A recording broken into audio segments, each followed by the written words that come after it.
Hey guys, welcome back to That's Life with Gregory Leach and myself, Chase Majerus. It's 2020 right now, and this episode we're going to be talking about what's actually happening in 2020. What's happening? What's our predictions? We can't see into the future, so I don't really know. But and I know we already talked about this kind of on the last episode. We did the 2019 resolution and everything, but we didn't get much into what's actually happening in 2020 because a lot of stuff is So we are going to do that. But before we get into predictions and turning into Nostradamus or whatever, why don't we check out the last episode of This Week Today, where we actually talked about what it's going to take to be successful in 2020 as a lender, which doesn't matter so much to you if you're a consumer, but there are some things in there that are important. So just check it out. The Basis Point founder and friend of This Week Today, Julian Hebron, wrote a noteworthy piece for Housing Wire about what it's going to take to crush it in 2020 if you're a lender.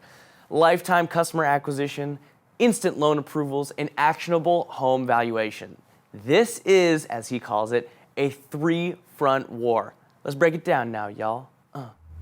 Customer acquisition is kind of a hoity-toity way of saying, let's just get the customer to be into you using a rad experience. Now that can be done by being confidently knowledgeable, available, likable. But one thing that gets left out often is the digital marketing piece. Many top producing LOs say that while marketing cost lowers their net basis points, volume and dollars earned are higher. Instant loan approvals. I mean, what's there to say? One day, not long from now, buying a home will be like ordering something through Amazon. So why allow you and your team to get bogged down in approvals when you could be spending your time doing anything else for your business? All right, the last front in our three-front war is actionable home valuations. Writer Julian Hebron says, what if valuation was the driver of your customer's entire home ownership cycle? Like, you can accurately value a home in a short period of time for a smaller fee than the average 2 to 3 week human process. The databases exist to automate 40% of the appraisals today. So if you're not down with all this evolution, then you're kind of missing the point. So did you learn something? I hope you learned something. Maybe, I don't know. You probably had no idea what I was talking about. That's okay, it's not a big deal. Anyway, we got Greg back in the studio. Gregory, hello. Welcome back, dude. Thank you. How was your, this is our first episode that we're recording in 2020, so how was your 2020 season, dude? What'd you do? It was good. You mean for the holidays? Yeah. I worked. Retail's a bitch during the holidays, so yeah. Just worked. Had a good Thanksgiving and Christmas with my roommate here and her family. So get to see my family this weekend. So I'm excited for that. But yeah, just a lot of work. Really busy through the holidays. So, what about you? I didn't do that much work. No, That's good. I didn't have to work in retail, so that was kind of nice. I just saw family. I saw Star Wars, Rise Awesome. of Skywalker. Did you see that yet? I haven't yet. You haven't seen that yet? For real? I haven't, no. Dude. I know I'm slacking. Go see it. Go see it. And I'm not going to be like, you know what, dude, that sucks. I don't like it. Because that's not entirely true, but it wasn't amazing. Yeah, I know. I've been catching up. I just saw Parasite last night, so. Oh yeah, we were talking. How was Parasite? Yeah, it was good. I really liked it. Really? Is it Best Picture worthy? Honestly, I would say yes. I mean, it's a really good story. It's not like people are saying, like asking if it's a horror movie and stuff like that. It like sounds it's not like it, but it's not a horror movie. Like it's literally it's literally just a story about like this Korean family and what they end up doing, which is like it's a crazy story, but it's like a life the story movies, where they're just like, yeah, and the movie's more funny than it is like a horror movie. Oh, like there's okay. actually really funny parts to the movie where I was cracking up at some points. Like it's a really funny movie, so I recommend it. It's really good. Well, shit. Yeah, I mean, Yeah. I actually already bought it on Amazon Prime, so I obviously plan on watching it, but last night I saw Joker for the first time. Just sitting Dude. there at home by myself, watching Joker. Watching... Great movie. Dude. I think, and this doesn't give anything away, but those who've already seen it, the scene when he's on the bus and he's talking, or he's like playing with the little kid, and he's like, boo, you know, and the woman turns around, she's like, stop talking about kid. She's all pissed off at him, which I would be too, dude. It's a really weird thing to do, but, you know, he wasn't doing anything wrong, but when he started laughing uncontrollably, that was like deeply unsettling, and I was not cool with that, and I felt really weird. That movie was brutal. That whole movie is unsettling, but that's what makes it such a good movie too. I know, it really is. But okay, you've seen it obviously. Do you think that movie is 11 Oscar nominations worthy? I liked it a lot. I mean, I would say yes. I think. But 11 honestly, Oscar nominations? I would have to look at the categories that it's nominated for. You know, like 11 is like all of them. Yeah, you know, the ones that are allowed on TV. Maybe there's like a couple of them that it's like, I don't know if it belongs in that category, but like, I mean, I thought it was a freaking amazing movie. So. Yeah, I really enjoyed Joaquin Phoenix. I really enjoyed a lot of the cinematography. I enjoyed set design a lot. I wasn't a huge fan of like the score per se. I didn't read the screenplay, so I don't even know what I have no opinion on that. I wasn't like, whoa, the editing per se, but I don't exactly. It's hard for me as a commoner to look at something like that and understand exactly what went into editing. I mean, I don't know how far into color correcting they went and transitions and blah, blah, blah. So I don't know. I don't think it was 11 Oscar nominations worthy, but like two or three at least, definitely. Yeah. It was good. I enjoyed it. I need to watch it again though. That much I do know is I need to see that. You know what is great before we really get into this? Go see 1917 if y'all in the world haven't seen it yet. That movie is incredible. Roger Deakins, you're a master.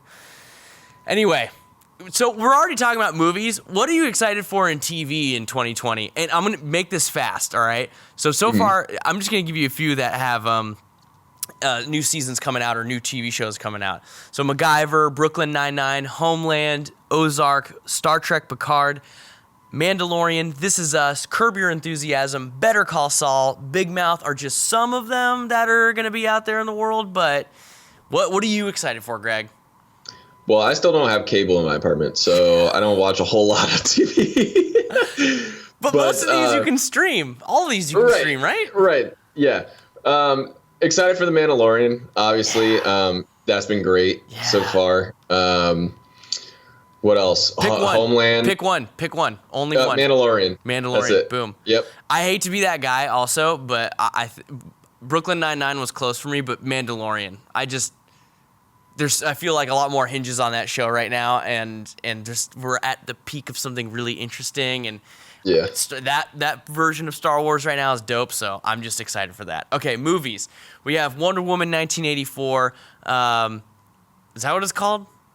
I have no idea. I know it's Wonder Woman, but I don't know if that's the correct year.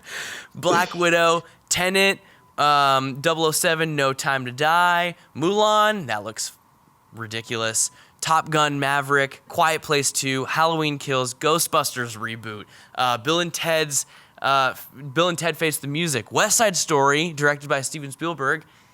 I just named some of the big ones, but that's not all the big ones, you know? Are there any on that list or otherwise that you're thinking of?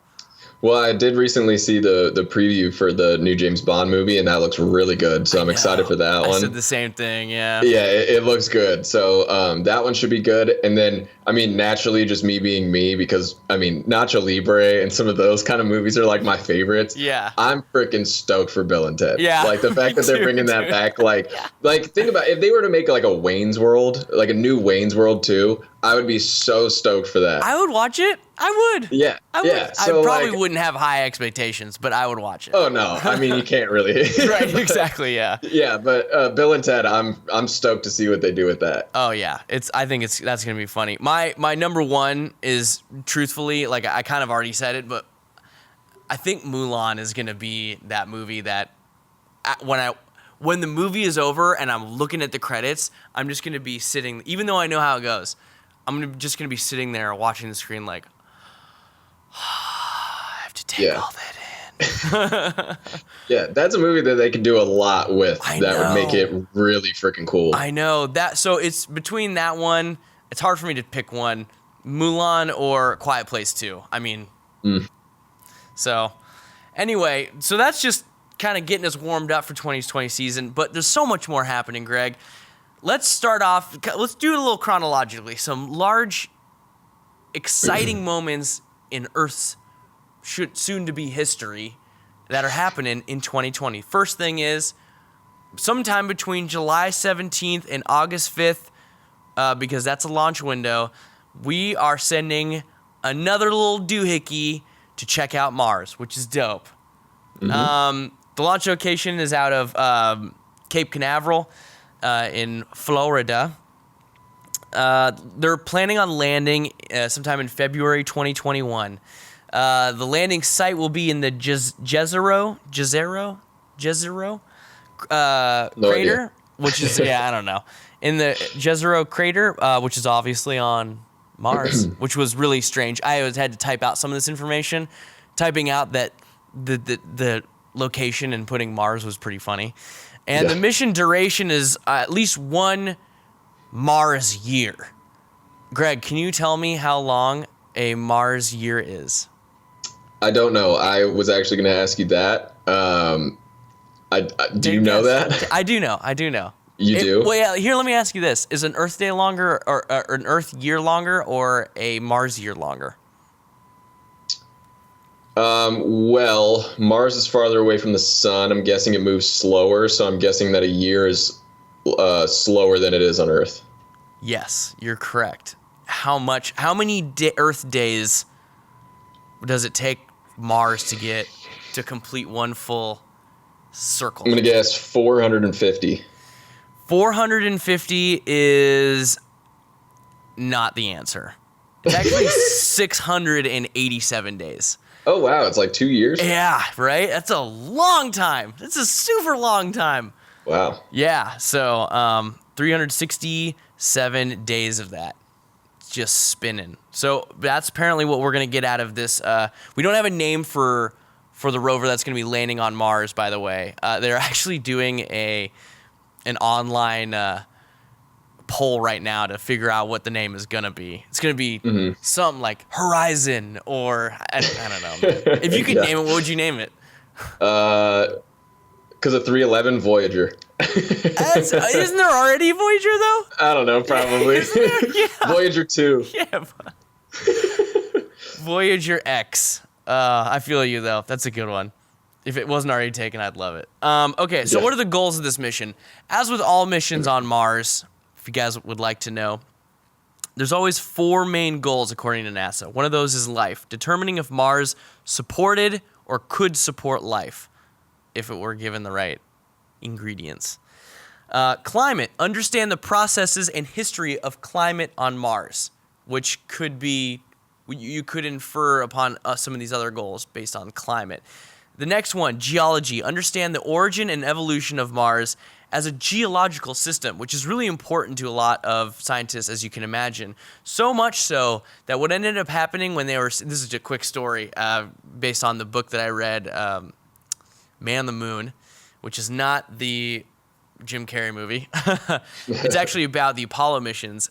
They had to get geologists to train the astronauts how to describe what they were looking at, and maybe not feel because they couldn't touch it per se with their massive gloves, but to properly and scientifically describe what it is they were seeing and how they could traverse the land based on somebody else's description of an area. Isn't that weird?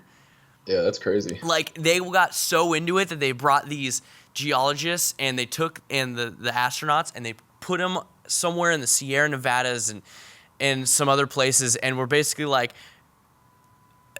imagine you're on the moon. How would you describe these places? And then they'd describe it wrong, and the geologist would be like, no, what you have to do when you're describing this plot of land is do like this, and the jagged rock with the blah, blah, blah. And I tried that on. To be honest, that part of the book was fucking boring. But Yeah. there were moments where I was like, oh, what? That's crazy. Yeah, They have like a training ground too in either Arizona or Nevada. that doesn't surprise me at all. Yeah, and There's so much space there. they've had people living there, literally as if they're living on Mars for like the past year or something like that. Like they literally have been on this like Mars mission, and they don't go home or anything. Like they literally live there as if they're on Mars. Just to and they test wear out, spacesuits. like the they wear psyche basically. Yeah, and they wear spacesuits and stuff when they go outside. Like they drive the rover around. It's really cool. Like you look it up. They have all kinds of videos about it, and I think there's like a little bit of a short documentary. Listeners and myself, what would we look up? Do you know what we would look up? Just like training for Mars. Like I'm sure you could just go on YouTube and search like training or like training ground for Mars in Arizona or Nevada. You'd probably find it super easily. Would you be able to do it? No, I don't think I would either. Because as soon as I got through like a week of that freeze-dried food, like I would be craving some cheese or something, something like. Yes. I know exactly what you mean. And then, sorry, I didn't say the last one. The number 4 goal is human exploration, and that's pretty self-explanatory. And a good segue from what Greg was talking about, which is they're already testing how the human psyche could exist or how well we might do under the dire or stressful circumstances of living on Mars. So that's really interesting. And I'm really excited for something like that because I love space. I read, if you looked at the book, A Man on the Moon, it's like this thick, and it's 90% things that would put most people to sleep. I totally admit that there were parts that were really boring to me, but I still found a lot of, I love that book, dude. I've read it like twice now, so I think it's great. There's a guy who's planning to go up in 2021, I believe, to Mars. And for all the lady listeners out there, he's looking for a companion to take up with him. How do you even... I can't even imagine what kind of rigorous training you'd have to go through for him to be like, think I found my partner. Yeah. So we'll see how that works out for him. Greg, who has a longer day, Mars or Earth? Mars. How long is Mars? How long is a Mars day? 46 hours. No, too long. It's not much longer than Earth's day. Oh, yeah? It's 24 hours and 37 minutes. Oh, wow. That's it. And we're technically 23 hours and 56 minutes. So just a little food for thought. But there's 480 days in the year. When you say... Or 680. 687, yeah. That's wild. Yeah, right? Super long. Okay, cool. So that's one. That's exciting.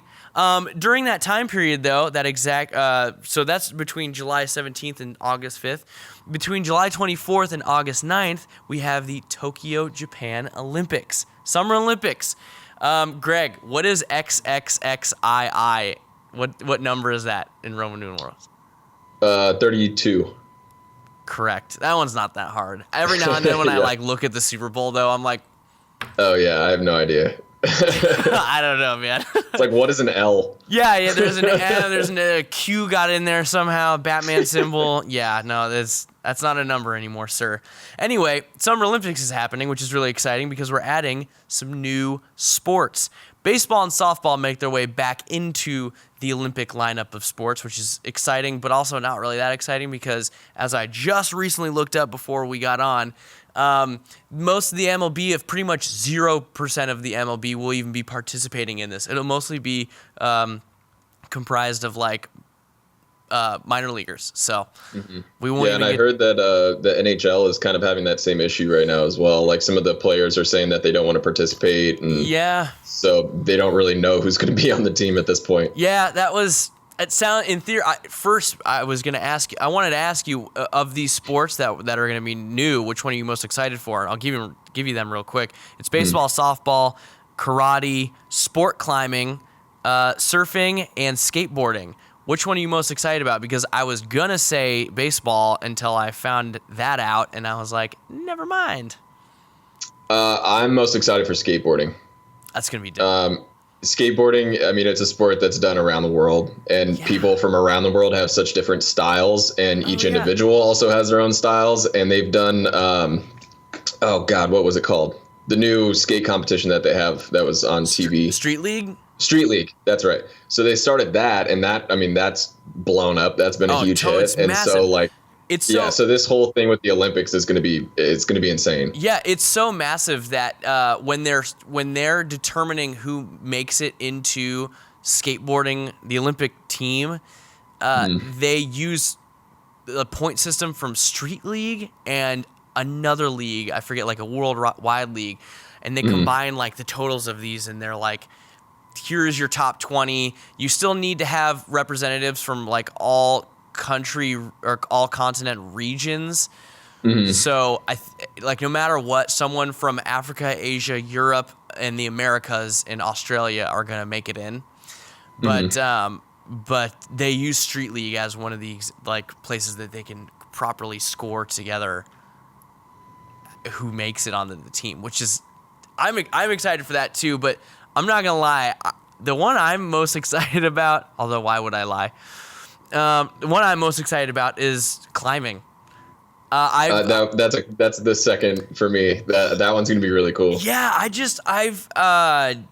for those that know me, know that I love climbing. It's been a little bit since I last climbed, but I go to a Mesa Rim, if anybody's ever heard of that, just down the way here in San Diego. And Mesa Rim is just a massive, oh my God, words, is a massive climbing ground for everyone. And these places, they have like 20, 30 plus climbing routes, and they have a massive bouldering area, and they're gonna do 3 different types of climbing in the Olympics. It's gonna be speed, sport, which is like lead climbing, and bouldering, which is like all 3 of those. I'm not much into speed climbing. I mean, I'm not, but the other 2 are very rad, and I'm really interested to see how that goes, and because we finally get to see it on like TV.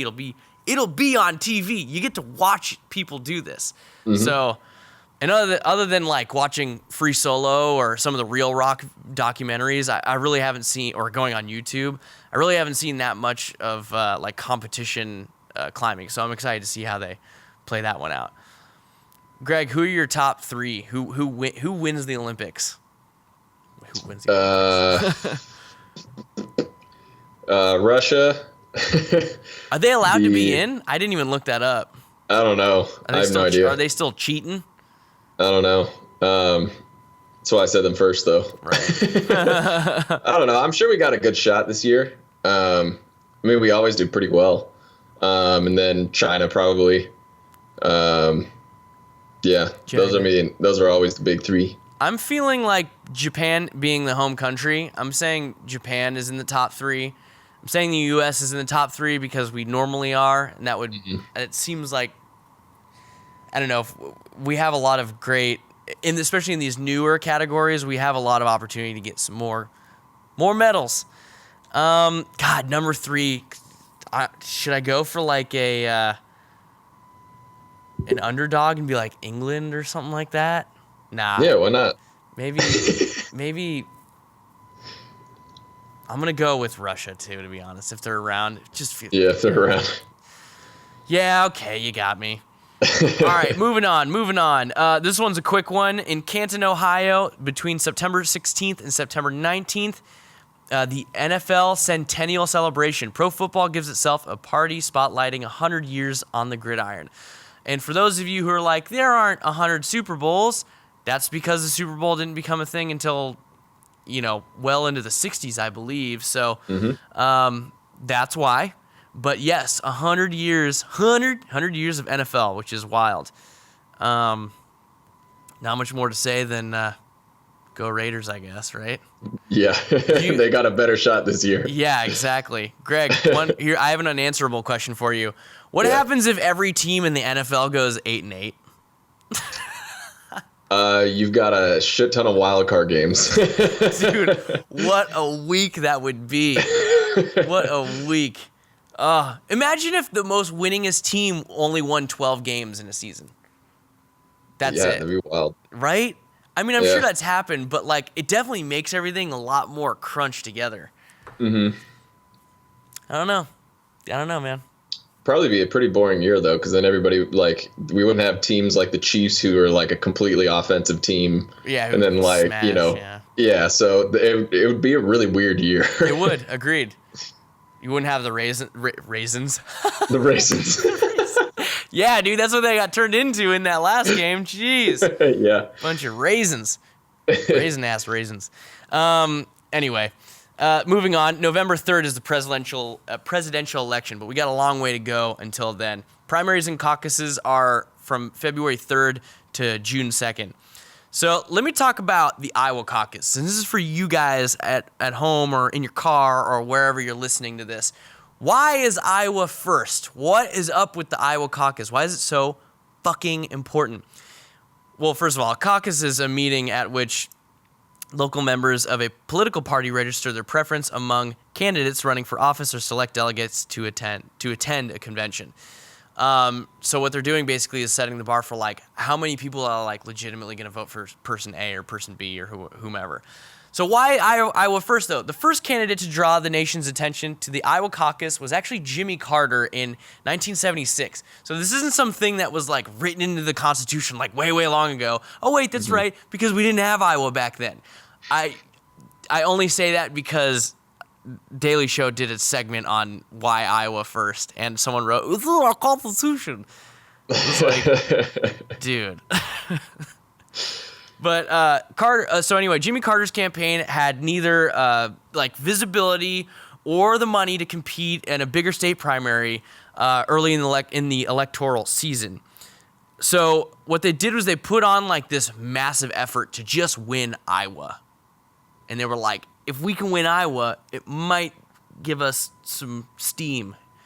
And they did. They smashed. Everyone was like, oh my God, wow, Jimmy Carter really came through strong in the Iowa caucus. And it really set the stage for him to win the presidential election back in the 70s. So it was really important for everyone past that to like, if I can take Iowa, then I got a better chance of taking it all the way to the House. So there you go. There's not a whole lot of diversity out there in Iowa, though. That's the biggest problem that they're talking about, is that it's not a good representation of what the rest of the nation looks like or feels like, because it's a lot of white people, and obviously it's not just a nation full of white people. Yeah. The whole point of America is that melting pot. How many times have we heard that? So, Greg, why don't you tell us about Super Tuesday? Super Tuesday. Well, let's see. He's got to pull up his notes. Yeah, I gotta pull up my notes. It's on March Super 3rd, Tuesday, by the way, which is March 3rd. So it's the primaries for a lot of different states. So Alabama, Arkansas, California, Colorado, Maine, Massachusetts, Minnesota, North Carolina, Oklahoma, Tennessee, Texas, Utah, Vermont, and Virginia. It's a fuckload of states. So big day for the presidential election as we're moving forward, and people dropping out left and right. Yeah, so we'll see who's there when we get there in March. That's the day that like your campaign is made or broken. You know what I mean? Like that's you know, make it. I mean, especially this year they have California as part of Super Tuesday, which it normally isn't. So, yeah, there you go. We'll get more into the politics and stuff into a different episode, but right now we just want to look at 2020 in general and what we're super excited about. Last one we have, and I've never seen one. Greg, I don't know if you've seen one either. A total solar eclipse. I have. You have? You've seen a solar eclipse of the fart? Back in, I can't remember when that was, if I was in elementary school or middle school. But we ended up going to my elementary school because there was a place you know what? That was a lunar eclipse. So I don't know if I've seen a complete solar eclipse. Solar eclipse is when the moon and the sun make love. No. The solar eclipse is when the moon passes in front of the sun. And then we see the passing. Yep. If you're watching this instead of listening, this visual is hilarious to me doing this. But yeah, so anyway, we have a total eclipse, not here, but in Chile and Argentina on December 14th. The moon blocks the sun across a 56-mile wide band of Earth in this astronomical showstopper. I don't know when the last time it happened in the U.S. is. Why don't we look that up? When was the last time a solar eclipse in USA? August 21st, 2017. On August 27th, yeah, that's right. Because my brother Colin filmed a video going to, I think it was in Nashville. This was the first total solar eclipse visible from anywhere on the mainland United States since the total solar eclipse in March of 1979. Oh yeah, that's right. That's when Trump looked at the sun. Yeah, he just looked up at it without the glasses. He was like, I can't. What's going on? I can't see anything. It's so dark. He was like, you see that? It's the best solar eclipse ever. That's my solar eclipse. It's mine.